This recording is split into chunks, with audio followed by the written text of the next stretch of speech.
So let's move off the book for a little bit. People are tweeting about the food and taking pictures of the food while they're eating. So I don't know about that. I'm curious. Do you eat out in restaurants a lot? I don't. How often? 3 times, and some of those are just my neighborhood. I have a rule about new restaurants, and I don't go until at least 5, and I sometimes need 6 people to tell me.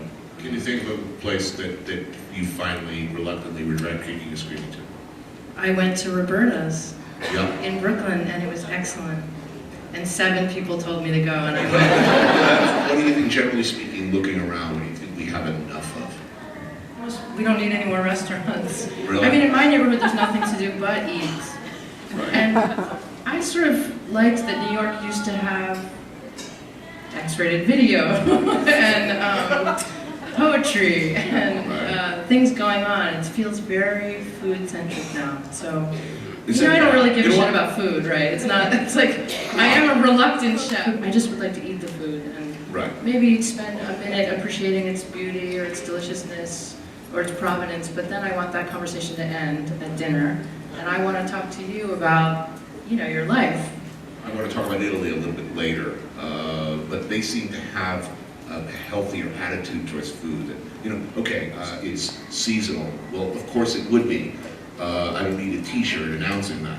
As delicious as the food is, they sort of see it more as a birthright rather than as one component of a larger, hopefully enjoyable lifestyle. I go to Italy every year with my in-laws and spend the month of usually August, sometimes July there. And eating for a month seasonally and locally is brutal. I eat eggplant 45 times a day, and I think, God, what is the romance in this local seasonal story? Because this is not fun. Puntarella every day. It's like, I want sushi! Non è stagione, non è stagione. Well, in my case, it's all new, and I'm still completely besotted and over-romanticizing it. And, I could eat the eggplant. Tell me about your Valentine's Day menu. I'm fascinated by this menu, and tell me all about it, where it came from, and its inception. The current menu is a new iteration, and it's a reflection of my feelings about love itself, I think. In the beginning, when we opened Prune, I did Valentine's Day in a very bawdy, sort of badass, I don't know, I had a posture or a stance. So the menus had sex terms in them, or women's body parts, or all the desserts were women's names. And I had always available a Cynics menu for $25. And that was great for the solo diner who would come in and say, oh, this Hallmark holiday, I'll have the horse pasta and the bitter greens with broken vinaigrette. And that was the joke there, except sometimes the guy would order it on a date. And that never works out very well. And then some years later I realized I don't really feel that way about love. It's a posture that it's so romantic, or it's so bitter and I'm smoking cigarettes and I'll never love again, or I just don't feel that way. So the most recent one are the small menus that are associated with moments of great love in my life. So there's one in Turkey. There's some filial love in there and some paternal love in there. It's not just romance and, hot action. There's the whole love. Rainbow. I'm into that too lately, actually, rainbows, unicorns. Kittens. On a spit. Preferably marinated. Yeah, right.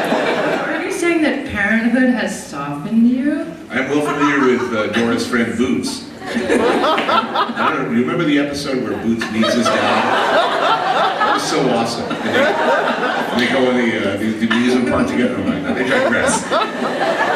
So there will inevitably, I think, looking at the crowd, reading the reactions to the books, I can hear that it's coming. Movie version, right? my father last night. He's like, who's going to play me in the movie? That's the dumbass question you will be asking it. So in the best case scenario, who's directing and who's playing you? And what's the worst case First of all, scenario? it's so far-fetched, it's never going to happen. You know what I really want?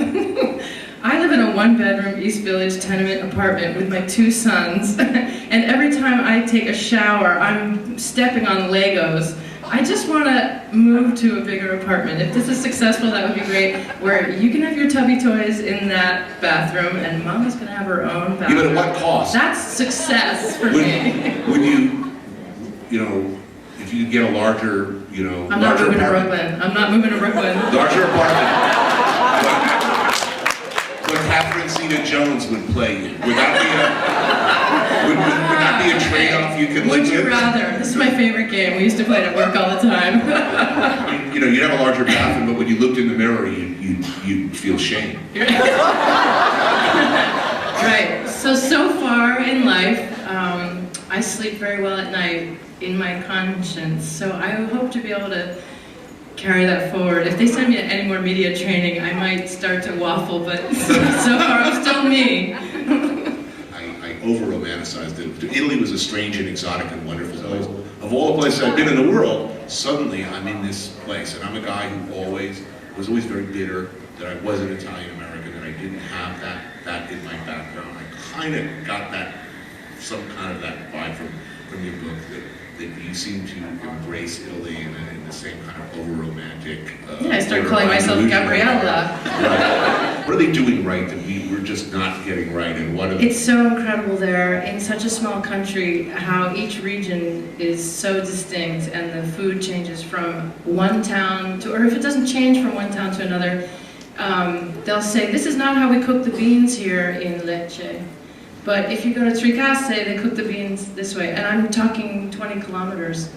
It's the fastidious grip on history and repetition of culture that habit. This is how we do it here. I like that whole feudal mentality that the worst of people in the world are always the people in the next village. That's right. There's always someone south. Right. That's an Italian expression. There's always someone more southern. You love your children. They love to eat. Child-friendly We have a restaurants. Italo-phile in this going on, don't we? Major love Definitely. that country.